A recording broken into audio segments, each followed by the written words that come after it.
à la suite de mon frère et ami, le docteur Suleiman Pessinaba, remercier la Société camerounaise de cardiologie pour nous avoir invités déjà et pour nous avoir permis de présenter cette communication qui porte sur les complications non infectieuses post-chirurgicales des valvulopathies rhumatismales. Je suis d'autant plus heureux que c'est notre maître, le professeur Serigne Abdouba, qui nous a formés de A à Z, qui préside cette séance. Et c'est vrai que je suis venu un peu en retard, pas parce que je suis grand, mais si de toutes les façons c'était le cas, on dit que le maître est encore plus grand quand l'élève devient grand. Pour le moment, moi je ne suis pas grand, mais je sais qu'il y a un grand, c'est vous. Alors, en remerciant particulièrement le docteur Armel Djomou, merci pour ce que tu fais avec toute une équipe derrière. C'est sûr que seul tu ne peux pas tout faire, mais tu sais composer avec les autres. Ça, c'est important.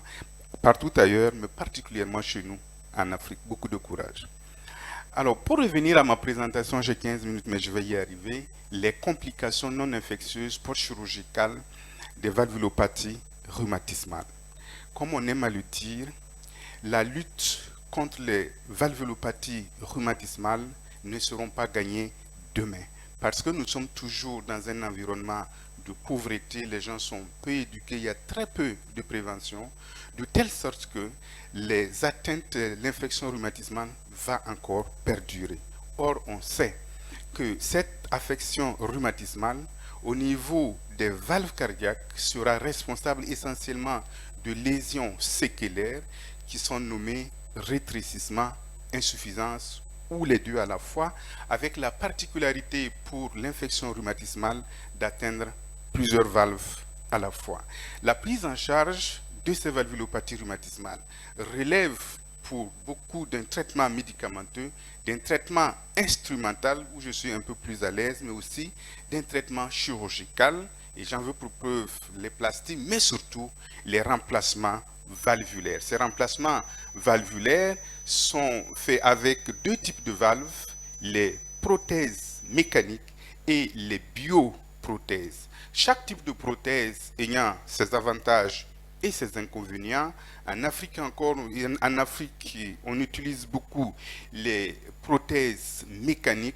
Le problème de prothèses mécaniques, c'est l'anticoagulation à vie. Et son gros avantage, c'est surtout la longue durée de vie. Mais en Afrique, s'il faut choisir, c'est encore les prothèses mécaniques. Ces prothèses mécaniques, il y en a plusieurs. Il y a des prothèses qui sont historiques, comme la valve de Starr, la prothèse de Starr, la prothèse à billes que connaît parfaitement bien notre maître, le professeur Ba. Il y a aussi les prothèses à disque et actuellement les prothèses à double ailette qui sont les plus utilisées. Et puis, les bioprothèses comprennent les hétérogreffes, les homogreffes et les autogreffes. Ce sont les hétérogreffes qui sont les plus utilisés. L'avantage majeur, c'est qu'il n'y a pas d'anticoagulation à vie. C'est une anticoagulation de 3 mois au maximum. L'inconvénient majeur, c'est la dégénérescence progressive de la valve.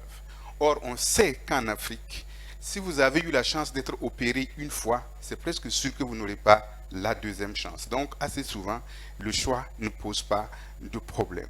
Alors, le remplacement valvulaire, donc, dans les cardiopathies rhumatismales, a permis de contrer l'aphorisme de Petersen qui disait « Si vous êtes une jeune fille, vous n'avez pas le droit d'avoir un fiancé. Si vous avez un fiancé, vous n'avez pas le droit de vous marier. Si vous vous mariez, vous n'avez pas le droit d'avoir des enfants. » Avec le remplacement valvulaire, cet aphorisme peut être contré, mais il ne faut pas qu'on oublie que le valvulaire opéré reste toujours un cardiaque qu'il faut surveiller. Surveiller pourquoi? Parce qu'il y a des complications possibles et ces complications sont liées à l'environnement médicamenteux utilisé, au type de valve utilisé, mais comme toute cardiopathie, il y a d'autres complications comme les troubles du rythme, l'insuffisance cardiaque, l'endocardite et les récurrences rhumatismales pour ce cas précis. Alors, après une chirurgie de remplacement valvulaire, normalement, à 1 mois, il faut faire une échographie Doppler cardiaque. Et cette échographie Doppler cardiaque va permettre de recueillir des informations gradient, surface et fuite. Et ces informations vont constituer la carte d'identité de la valve implantée, de telle sorte que toutes les évaluations ultérieures vont être comparées à cette évaluation initiale. Alors, les complications que je vais décliner maintenant sont tirées des dernières recommandations de la Société européenne de cardiologie, mais aussi de l'Association des chirurgiens cardio-thoraciques. Alors, il y a des complications communes à toutes les valves et des complications communes à toutes les valves et des complications qui sont spécifiques au type de prothèse. Alors, les complications communes, pour commencer par là, tout patient anticoagulé est susceptible de saigner. Ça, c'est normal. Or, on sait que les valves mécaniques sont anticoagulées à vie avec les AVK et cette hémorragie est précipitée lorsque l'INR est supérieur à 4,5. Alors, il faut rapidement évaluer le patient et si l'hémorragie est menaçante, après un examen clinique rapide, il faut penser à l'administration de la vitamine K, mais aussi les complexes prothrombiniques, plasma frais congelé, surveiller l'INR pour ramener l'INR dans les valeurs dites normales. Le fait important, c'est qu'il ne faut pas tout attribuer à l'augmentation de l'INR, il faut rechercher une cause qui peut être traitée et surtout la traiter. Après l'hémorragie, l'autre versant, c'est la thromboembolie et il y en a de deux types. Il y a l'embolie systémique, c'est la migration dans une artère périphérique d'un caillot formé préalablement sur la valve. C'est vrai que c'est grave, mais ce qui est plus grave, c'est la thrombose de prothèse, qui peut être partielle ou totale. Cette thrombose de prothèse a comme facteur de risque la mauvaise anticoagulation, la prothèse mécanique ou en position mitrale, l'ingérence cardiaque, les OG dilatés, la fibrillation auriculaire et la grossesse. Cliniquement, il y a une apparition ou aggravation d'un souffle, d'une dyspnée. Le patient en collapsus soit en état de choc et quand on ausculte le patient, il y a une disparition des bruits valvulaires si c'est une valve mécanique. Alors, devant la thrombose de prothèse, il faut, quand on suspecte la thrombose de prothèse, il faut réaliser une échographie cardiaque transthoracique, l'ETO, et puis vérifier si la thrombose est obstructive ou la thrombose est non obstructive. Si la thrombose est obstructive, alors il faut rechercher une anticoagulation inadéquate. Si une anticoagulation inadéquate est retrouvée, il faut anticoaguler en utilisant la voie intraveineuse. S'il y a un succès, il faut surveiller. S'il y a un échec, il faut opérer rapidement. Alors, il faut aussi rechercher la disponibilité d'une chirurgie. Il n'y a pas de chirurgie disponible comme dans la plupart de nos pays. En ce moment-là, s'il n'y a pas de chirurgie, il faut fibrinoliser avec lactylyse. Mais même s'il n'y a pas de lactylyse, il ne faut pas attendre d'être sans péché pour espérer le paradis. Il faut thromboliser avec ce qu'on a. Si la chirurgie est disponible, il faut rapidement opérer. Alors, la thrombose est non obstructive. Il faut optimiser l'anticoagulation et surveiller la charge thrombotique. Si la charge thrombotique diminue, il faut surveiller. Si la charge thrombotique persiste ou augmente, il faut fibrinoliser ou opter pour la chirurgie. Alors, la complication suivante, la désinsertion de prothèse. La désinsertion de prothèse concerne environ 5% des cas.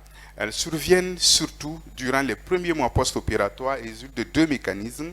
Le premier mécanisme étant le lâchage de suture. Le deuxième mécanisme en rapport avec une infection endocarditique, ce dont nous n'allons pas parler. Alors, la présentation clinique, il y a des formes asymptomatiques qui sont vues à l'échographie directement. Il y a des formes sous-aiguës avec une hémolyse importante. Il y a des formes aiguës qui sont traduites par une insuffisance ventriculaire gauche, on appelle le choc cardiogénique. Et quand on ausculte le patient, il y a l'apparition d'un souffle. À l'échographie, il y a des fuites paraprothétiques. La radio ciné va montrer une valve qui bascule. La conduite à tenir, c'est que dans les cas asymptomatiques, il faut surveiller, mais le plus souvent, c'est un remplacement valvulaire urgent dans les formes graves. Alors, la fuite paraprothétique et l'hémolyse, il s'agit pour l'hémolyse d'une anémie hémolytique. Et la gravité de cette anémie hémolytique est témoignée par le dosage des LDH qui dépasse 2 fois la normale. Alors, il faut rechercher une fuite paraprothétique, une sténose intraprothétique et puis une occlusion de prothèse. Et si cette anémie-là, pour la prise en charge, nécessite une polytransfusion, il faut rapidement faire une chirurgie correctrice. Alors, comme toute cardiopathie, nous avons l'insuffisance cardiaque. Alors, un patient qui a une valve, une prothèse, et qui présente une urgence cardiaque, il y a plusieurs étiologies possibles. Soit c'est la valve qui est responsable, détérioration structurelle de la valve, le mismatch, la thrombose, ou bien d'autres pathologies. Le patient a tout à fait le droit de faire sa maladie coronaire, d'être hypertendu, avoir un trouble du rythme, la FA, qui peuvent décompenser une cardiopathie, un cœur précaire. Mais il faut bien interroger les patients et s'assurer qu'ils prennent bien les médicaments, parce que je pense que chacun de nous l'a toujours expérimenté. Le patient opéré pense qu'il est guéri chez nous en Afrique. Et assez souvent, patients pour l'anticoagulation, ils arrêtent, ils reprennent, ils arrêtent et vous reprenez. Alors, après les communications communes, il y a les complications propres au type de valve. Nous allons commencer avec le mismatch. Alors, le mismatch, surtout rencontré avec la valve mécanique, la définition est simple, c'est une inconcordance entre la taille de la prothèse et la taille de l'orifice où il faut implanter la valve. Alors, il faut très rapidement faire un autre remplacement valvulaire, parce que de toutes les façons, sinon, ce qu'on a voulu éviter, c'est ce qu'on va créer. Il y a d'autres complications moins fréquentes, comme la fracture d'une ailette ou d'un disque. Et puis, nous avons la maladie de la bille qui est maintenant historique. Alors, les dégénérescences de prothèses sont spécifiques aux bioprothèses. Alors, cette dégénérescence est une détérioration tissulaire de la bioprothèse qui survient inexorablement avec les années. C'est bien beau d'avoir une bioprothèse, de ne pas être anticoagulé à vie, mais il faut s'attendre à ce que la prothèse dégénère. Et il y a 15% de dégénérescence à 8 ans, 60% à 15 ans post-opératoire. Alors, cette dégénérescence va être responsable de sténose ou bien de fuite valvulaire et qui va imposer un remplacement valvulaire. Je vais faire une petite synthèse en disant que le remplacement valvulaire a révolutionné la prise en charge des valvulopathies rhumatismales. Mais l'opéré du cœur reste et demeure un cardiaque qu'il faut surveiller. Pour tout patient anticoagulé, hémorragie et thrombose vont se côtoyer forcément. Mais partout ailleurs, et plus encore en Afrique, il vaut mieux saigner que thromboser. Quand il y a une hémorragie, il faut rapidement évaluer la gravité de l'hémorragie et céder des médicaments disponibles, la vitamine K, le complexe prothrombonique, le plasma frais congelé. Et en cas de thrombose complète, il faut thromboliser chez nous s'il n'y a pas la chirurgie. La chirurgie n'est pas accessible rapidement. Lorsque la thrombose est partielle, il faut s'assurer que l'anticoagulation est bien suivie. Si ce n'est pas bien suivi, il faut anticoaguler efficacement par voie veineuse, puis secondairement par voie orale. Si l'anticoagulation était bien suivie, il faut passer à la chirurgie. Alors, la dégénérescence, désinsertion et mismatch sont possibles, donc il faut toujours planifier le remplacement valvulaire. Alors, de tout cela, la prise en charge, comme l'a dit mon prédécesseur, la prise en charge du patient atteint de valvulopathie rhumatismale va relever d'une prise en charge multidisciplinaire. Le chirurgien cardiaque va remplacer la valve et va renvoyer le patient au cardiologue pour le suivi, de telle sorte qu'il faut bien qu'on s'accorde autour d'une heart team qui doit être fonctionnelle, parce que c'est bien beau de créer, mais il faut surtout travailler. Au Burkina Faso, la chirurgie cardiaque a 1 an et demi d'existence. Et puis, sur cette figure, nous avons le professeur du Sénégal, le professeur Gabriel Ciss, qui vient très souvent au Burkina. Il y a aussi la chaîne de l'espoir qui vient. Et puis, le jeune chirurgien cardiaque, le docteur Sawadogo, qui réalise des prouesses actuellement. J'en veux pour preuve ces sourires que vous voyez. Je vous laisse vous-même apprécier. Je voudrais vous dire merci. Merci beaucoup Valentin, c'est très bien dit. Et puis nous allons donner la parole à l'auditoire pour des questions, parce que je pense que c'est un sujet qui est très intéressant.